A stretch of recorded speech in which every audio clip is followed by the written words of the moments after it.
मंदिरासमोर रोहित पवारांचं उपोषण. सरकारला तुकोबांनी सद्बुद्धी द्यावी, शेतकऱ्यांची कर्जमाफी करावी. आमदार रोहित पवार यांची उपोषणातून मागणी.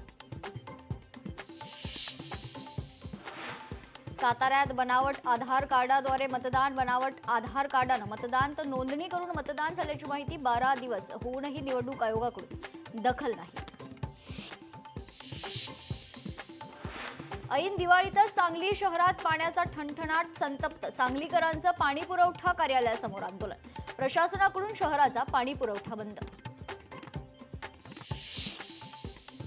अकोल्यात अनियंत्रित कार फुटपाथवर. महिलांच्या दिवाळी साहित्याचं नुकसान. अपघातात 2 जण जखमी. रिक्षाचालकाची युवतीला मारहाण. नाशिकच्या रविवार कारंजा येथील घटना. रिक्षाचालकाकडून युवतीचा विनयभंग करण्याचा प्रयत्न. गोरेगावात तरुणाची हत्या. 4घांना अटक. चोर समजून तरुणाची निर्घुण हत्या. हर्षल रामसिंह परमा असं मृत तरुणाचं नाव. लोकशाही मराठी ऐका, पहा, जागरूक रहा.